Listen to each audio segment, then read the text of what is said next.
Hi, it's Rhett Power. It's great to be here today. I've got Neil Patel, who just came off stage. It was an amazing talk. Now, I've got to go through Neil's sort of accolades. New York Times bestseller, top influencer, Wall Street Journal top influencer. Forbes, we say that you're one of the top 10 marketers. Entrepreneur says you're one of the most brilliant entrepreneurs. You were recognized by President Obama. Yeah. So does that define Neil Patel? No. All those accolades, all the Not awards? really. Like, I just see myself as an average guy. Suck at sports. I love Netflix. Hang out a lot with my kids. My kid wakes me up every day banging on my head with a remote control to turn on TV. Like, I just see myself as a normal person. Okay. Well, how do you attribute where you've gotten to professionally? What's sort of what drive do you have? Where does the motivation come from? Where do you find the inspiration in your content? Talk about that a little bit. Talk about that journey, because I think that journey, a lot of people say, you say you're a normal guy, but I want to get into that a little bit. Why you've been successful? If you're a normal guy, how are you so super successful? Well, first off, the drive comes from loving to help people. So when I started out as an entrepreneur, I didn't have money to pay people, mentors, coaches, or any of that. And a lot of people helped me out for free and helped me get to where I am. So then when I started making some money, I tried paying some of these people. They're like, no, just keep paying it forward. And I loved it. And getting that satisfaction of, let's say, like that mom in the middle of nowhere saying like, hey, I lived in the middle of the United States. My son worked at Home Depot. My husband left me. I own a bed and breakfast, and I can't send him to college, which is what his dream was. But I read some marketing tips where your bed and breakfast is now fully booked. My son was able to quit Home Depot. I paid for his college, and he can live a better life. Like, that makes me happy. So that's where a lot of the drive comes from. The results, the accolades, the awards, that comes from having an amazing team. It's not me, it's the team. It doesn't matter how talented you are, even if you're Elon Musk, you're not going to send rockets up into space without an amazing team. SpaceX, Tesla, they're all great companies. Elon is tremendous. No one should ever discount him. But what makes him so great also is his amazing team. Without that amazing team, Tesla wouldn't be as good. SpaceX wouldn't be as good. Right. You need amazing people. The people, Forbes is a great company. It's the people who write amazing content, create amazing content at Forbes that makes Forbes so popular. Yeah. How do you, because one of the struggles, I mean, I was an entrepreneur at a toy company, and one of the things that really struck a chord that you just said was, we got lucky one year at Toy Fair, and we walked out, we were a $100,000 company, we walked out a $9 million company, and the reason that happened, and the reason we were able to fulfill those orders is because we had paid our vendors, even when we didn't really have the money to pay our vendors, and they went to bat for us.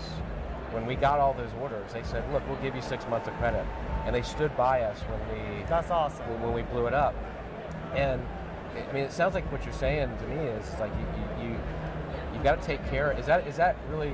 You got to take care of people, but also hire amazing people. How do you do that? That's the trick. So taking care of people is easy. Compensate them, be there when they're having personal problems. I don't believe in this is work, leave your personal issues at home. I believe in, oh, you have personal issues, can I help you solve any of them? Great, love to, right? Your team members are like family members. But how to hire great people, there's actually a very easy way to do it. Go look on LinkedIn, go find people that are in the exact role that you're hiring for. Look for people who have done that within your industry, at least at 2 other competitors. Not 1, but 2. Because if they have direct market experience and they're at multiple competitors, the chances are they'll do well for you. Now the other layer that I like adding on top of this is make sure that they've been at those companies for a while, so that way they're loyal, they're not just hopping around. You got to make sure they're a cultural fit, and you have to make sure that those other companies found them valuable. See, when you interview people always say, yeah, I did this and I caused these results. You don't really ever know. You can't call up their boss and be like, did they actually do this? Because I'm looking to poach them. But what you can do is see if they've been promoted multiple times at that company. See if they're that amazing, they would have, in most cases, been promoted multiple times. Right. And if they worked at 2 other competitors, they started from the bottom, they've been promoted multiple times at both organizations, been there a while, and they're a cultural fit, the chances are they'll be able to do it the 3rd time successfully for you as well. Yeah, I mean, I think that's gold right there. how do you, you're a I mean, you've got a software company, agency, personal branding, you're speaking. How do you, and I hate the word work-life balance, but how do you find harmony when you're trying to manage all of that? Like, what's your system that you have? You must have a system or some sort of method, or just you have an accountability person that like keeps you in check. How do you manage all of that? So I have an assistant who helps me with my daily tasks and daily life, which helps out a lot. I've used Google Calendar for everything. I use Tasks for everything. I don't go to sleep until all my emails are read. I try to do that every night unless I'm in a plane with no internet. And I don't have as much of a work-life balance. You know, I would love to say I spend a ton of time with my kids, but for the time I do spend, I make it count.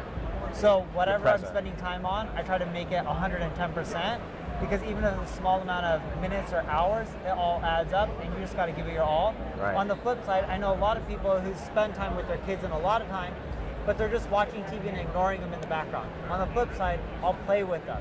I'll let my daughter put makeup on my face, although it's fake makeup. You have any pictures? Actually, I do. Not on my phone, but my wife does.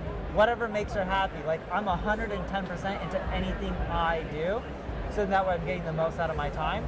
Yes, I do need a better balance. That's hard because I love my family and I love working and I can't stop, and my family accepts it. But whatever you're spending time on, just give it 110% because you're making those moments count. I'm gonna switch gears completely now. Yeah. How can businesses be successful with inbound marketing in 2022? Yeah, so this is a funny one. A lot of businesses believe that, oh, my competition is doing really well on Google, I need to do SEO, or I need to do paid advertising because they do it. It's actually not one channel that makes a business anymore. See, Facebook back in the day grew through that email viral loop. So-and-so is on Facebook, they invited you to join it. Dropbox grew through social sharing, tweet to get more space. All channels eventually get crowded, competitive, and expensive. The way to do well in inbound marketing today and in the future is to take an omni-channel approach. Okay. You got to do press, whether it's being featured on Forbes or somewhere else, right, or on TV. You got to do SEO. You got to do paid ads. People are like, is SEO better than paid ads? No, you do all channels as long as they're profitable and they work out. You got to do social media, whether Facebook's algorithm favors you or it doesn't favor you. By being on all channels, you're going to create something in this brand awareness. In marketing is called the rule of 7. When someone sees or interacts with your brand 7 times, they're much more likely to evangelize you, become loyal, love you, talk about you to other people, and that's where you generate the majority of your revenue.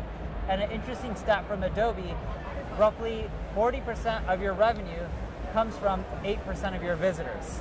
Really? And those are the repeat visitors. They keep buying from you. And that's coming from 8% who become loyal.